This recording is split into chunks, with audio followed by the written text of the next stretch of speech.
नमस्कार। सितारों तक पहुंचना ये सिर्फ एक कहावत नहीं है, ये हकीकत है। आज हम बात करने वाले हैं इसरो की, यानी इंडियन स्पेस रिसर्च ऑर्गेनाइजेशन के उस शानदार सफर की जिसने दुनिया को हैरान कर दिया। जरा सोचिए, एक ऐसा देश जो अपनी बेसिक जरूरतों के लिए जूझ रहा था, उसने आसमान में इतने ऊंचे सपने कैसे देख लिए? और सिर्फ देखे ही नहीं, उन्हें सच कर दिखाया। ये सवाल ही अपने आप में कमाल का है ना? ये कहानी है जबरदस्त इच्छा शक्ति की, कमाल के दिमागों की और एक ऐसी सोच की जो आसमान से भी आगे की थी। तो चलिए शुरू करते हैं इसरो की ये कहानी, 60 साल का ये सफर। तो हर बड़ी चीज की शुरुआत एक सोच से होती है, एक विजन से। और इसरो के पीछे जो विजन था वो था डॉक्टर विक्रम साराभाई का। देखिए, डॉक्टर विक्रम साराभाई का विजन बिल्कुल साफ था।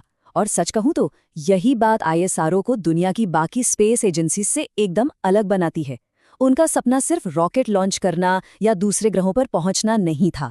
असल मकसद था स्पेस टेक्नोलॉजी को भारत के आम लोगों की असली समस्याओं को हल करने के लिए इस्तेमाल करना। और इसरो ने शुरू से ही यही किया।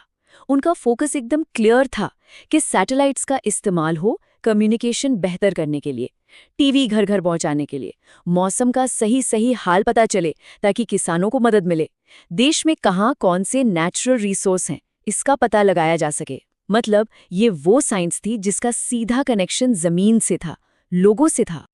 हाँ, लेकिन ये सफर आसान बिल्कुल नहीं था। शुरुआती दिन मुश्किलों से भरे थे और सीखने को बहुत कुछ था। इसरो की जो ग्रोथ है ना, वो आत्मनिर्भर बनने की एक जबरदस्त कहानी है। देखिए, 1975 में भारत ने अपनी पहली सैटेलाइट तो बना ली, आर्यभट्ट, पर उसे लॉन्च करने के लिए हमें सोवियत संघ की मदद लेनी पड़ी। लेकिन सिर्फ 5 साल बाद, सोचिए, सिर्फ 5 साल में 1980 तक इसरो ने अपना खुद का रॉकेट बना लिया, SLV-3, और उसी से रोहिणी सैटेलाइट को लॉन्च कर दिया। ये आत्मनिर्भरता की ओर एक बहुत बहुत बड़ा कदम था।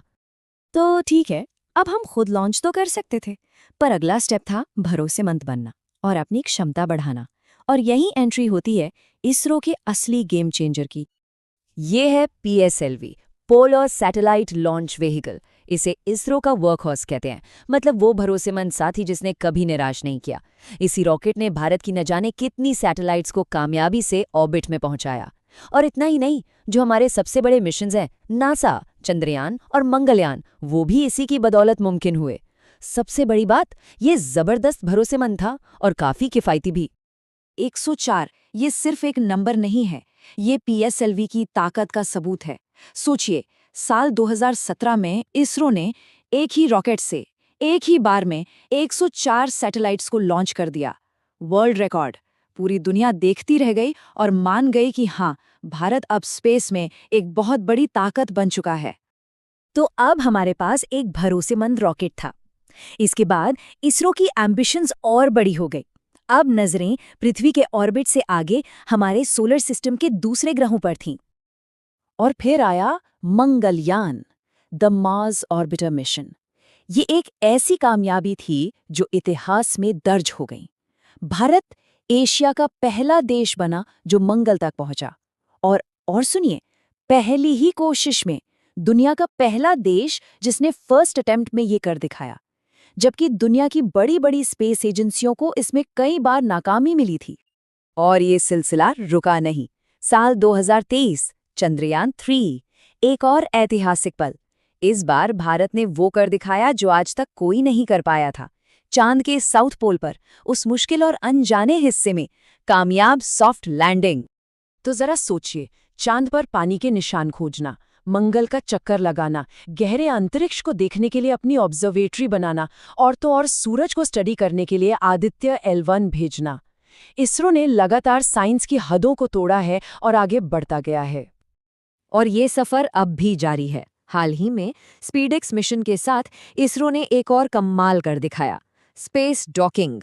आसान भाषा में कहें तो स्पेस में 2 सैटेलाइट्स को आपस में जोड़ने की कला। ये एक बहुत ही मुश्किल टेक्नोलॉजी है जो भविष्य में स्पेस स्टेशन बनाने जैसे बड़े मिशनों के लिए जरूरी है। और इस कामयाबी के साथ भारत अब अमेरिका, रूस और चीन जैसे कुछ गिने चुने देशों के क्लब में शामिल हो गया है।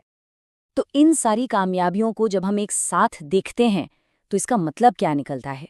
दुनिया में इसरो का क्या असर हुआ है?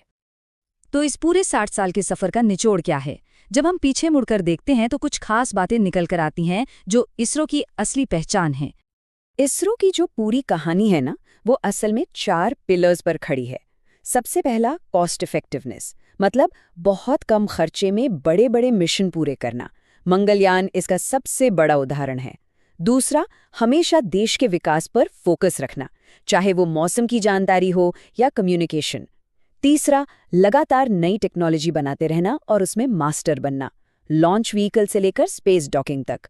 और चौथा, आज इसरो दुनिया के दूसरे देशों के लिए भी एक भरोसेमंद पार्टनर है जो उनकी सैटेलाइट्स लॉन्च करता है। ये इसकी ग्लोबल रेप्यूटेशन को दिखाता है। तो इसरो ने हमें सिखाया है कि अगर विजन साफ हो और इरादे मजबूत तो कुछ भी नामुमकिन नहीं है। अब सवाल ये है कि चांद, मंगल और सूरज के बाद अगला पड़ाव क्या है?